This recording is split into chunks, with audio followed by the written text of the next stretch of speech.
So in this tutorial, I'm going to give you guys some tips on drawing tree trunks and branches and so on.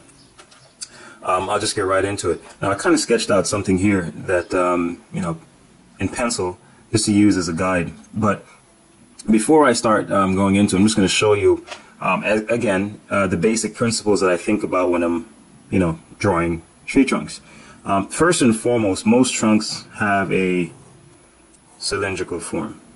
Okay, and I'm sure you may have learned from most of my tutorials by now that I tend to think of or use basic forms whenever I'm drawing. So pretty much if you can draw a simple cylinder, you can pretty much draw a tree trunk. Okay, now that's the basic cylinder and that's the basic shading pattern that it has. Now notice I'm using this type of shading, but you're not limited to that. You can actually shade it in different ways, so you don't have to have cross hatching. I'm just going to show you different ways you can pretty much shade a cylinder. See, I'm using vertical lines here. Here I'm using cross contour lines, and here I'm using long vertical lines. You can actually use short hatch marks. All right, and these are kind of useful because they impart a sense of texture as well as value. See, so that's pretty useful. And also you can even stylize it as well. You can use marks like so,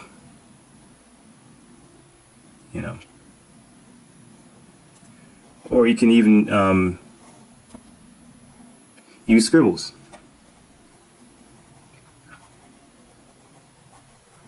See? Now, so that's just showing you basic ways of shading a cylinder in the same way where I'm saying this is the highlight. The highlight is here. Okay? Highlight is here. Highlight is here. Highlight is here. Highlight is here. So basically I just, make the lines more scarce as it approaches where the highlight is. It's more dense to this side area. So that's what gives it that sense of volume. Alright? Now, the second thing I tend to think about is, this is just thinking about the volume. Now, the second thing I think about is the texture. So that would involve, say for example, I had something like this, so now I think about the structure as well, because like many branches and so on, it's not going to be completely smooth like this is. It's going to be a little rugged on the contours. All right? So that helps to create that sense of texture as well. You can have pieces sticking off like so and so on. And you can have little irregular lines, dark lines throughout, and then he uses even stipples throughout. So see, that helps to create a sense of texture. Now, in addition to this, you can also, the other thing that I think about the volume and think about the texture.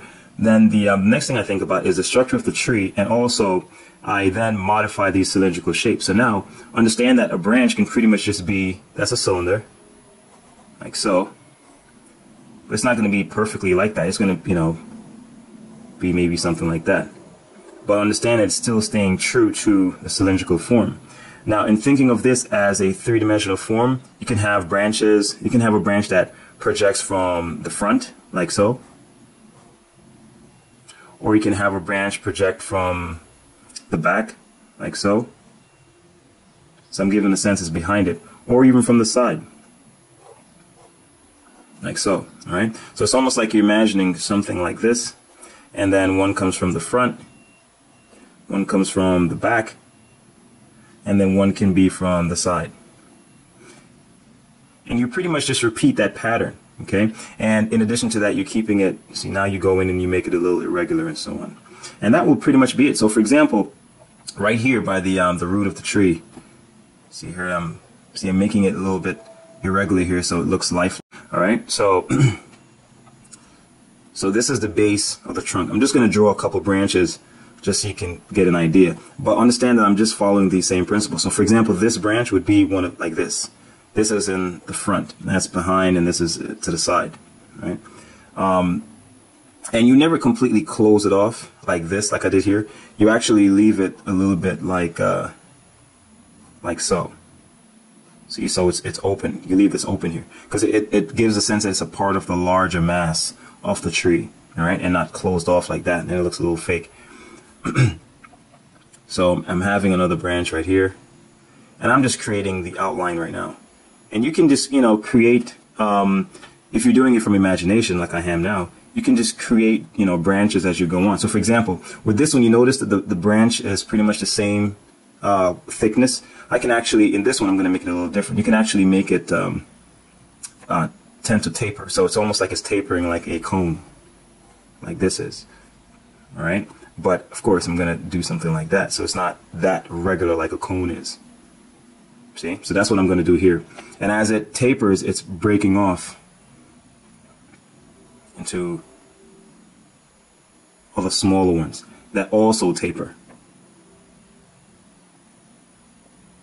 You know, and the thing is to make sure that you make it irregular and unpredictable.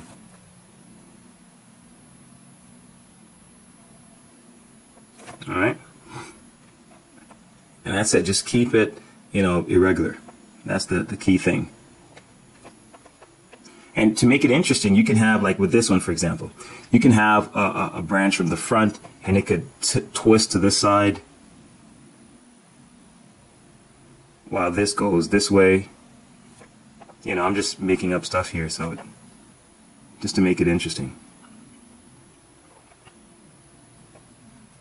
All right, so that's pretty much the idea. All right, I'm using a cylinder, and I'm thinking of making some of the branches in front. See, this one is in front, this is in front, and I could just put one behind right here. Like that, right? When it comes to shading it, you know, you're thinking about where the light is coming from. So, for example, I want to make the light from the upper right, okay? Like so. So that means all of this side is going to be in shadow. And that's, so now it's up to your style. What type of lines do you want to use? And I just showed you here, you can use scribbles, you can use straight vertical lines, you can use little chopped up hatch marks, and so on. It's really up to you. And, you know, I would say, like, draw different trees and just play around with it. So you see what I'm doing here? This is like where the branch actually joins the tree. And all I did was pretty much, I'm imagining something like this. Okay? And I'm just creating rings around it, like so. See? So it's almost like you're just creating circles. And that's it. Alright? So all the shadow is going to be on this side. And of course, as I told you, the side that has the shadow will always have a darker contour. Like so. So you're thinking about the texture of the tree and the volume at the same time. So like in areas like this, you know, where it's close to the ground, I can, you know, you can use whatever lines. Okay, actually, I'm going to treat both of these differently. So with this one, see, I'm using little lines like these. And the part that touches the ground is going to be a lot deeper. See that? And with this side, I'm going to use different types of lines. So you can see the variety you can create, or the choices you have when it comes to shading. That's one of the things that's really cool about with drawing with pen, is that you don't have to use any set types of lines. You can use whatever lines you're comfortable with. You can easily create your own style. Once you're able to make people feel a sense of volume and value, it will be believable. See that? So like with this branch, since it's coming from behind, it's going to be pretty much in shadow. So I'm going to treat this part as if it's in shadow. This is a good time where you can actually, and I'm not going to use any cross hatching. You know, I'm just showing you that you can shade with pen without using cross hatching. I'm just going to use parallel lines only, and still show you that you can create a strong sense of volume and texture.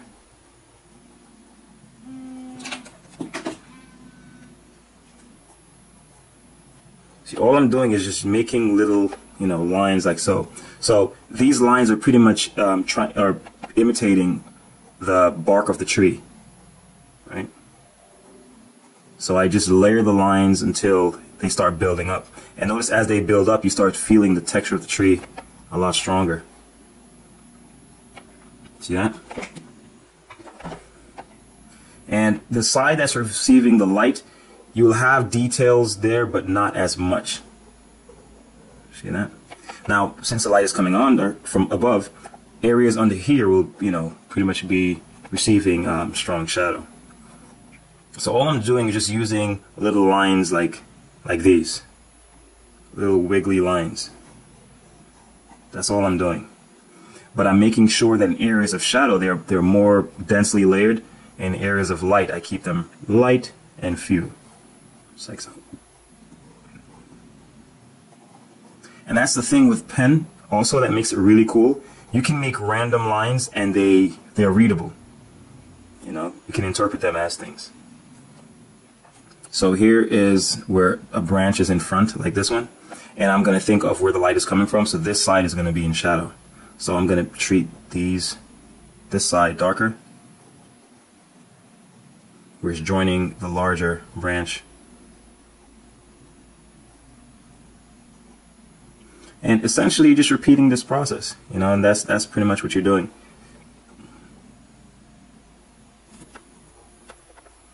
You're repeating the process. No cross hatching. All I'm doing is just using these scribbly lines.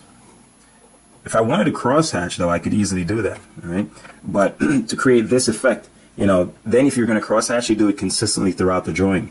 But I'm just showing you that you can still create a sense of volume and realism without necessarily using cross hatching. You can just use lines that are just layered and dense in certain areas, and that will be enough to create a sense of, you can even create a sense of shadow if you want. Like for example, I'm going to have this branch cast a shadow onto this branch, and that reinforces the sense of volume. So for example, you could just do something like this. See, I just drew a line.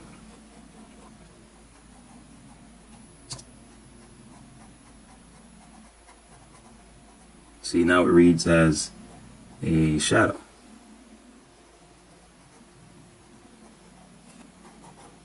Likewise, I can even create a shadow on the ground here around it. So again, the main thing you want to do when it comes to drawing branches is to focus on a cylindrical shape, because most branches have a cylindrical shape. And then more than likely you're going to be, after that, you're just going to be focusing on the texture and the volume. So meaning you're going to, treat one side a little bit more heavy or dense to create a sense of volume. See, with all of these you can sense a sense of volume, like it's turning around, and that's what you want. And then you can experiment with the different lines you use to create that texture.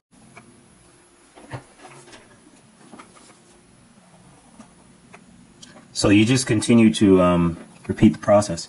And notice what I've done here was I've made these branches kind of taper off, and that's how you can end the branch. You just make it taper to the point where it breaks off into little twigs. See that? And you shade them in the same way. You choose one side, that will be the shadow side.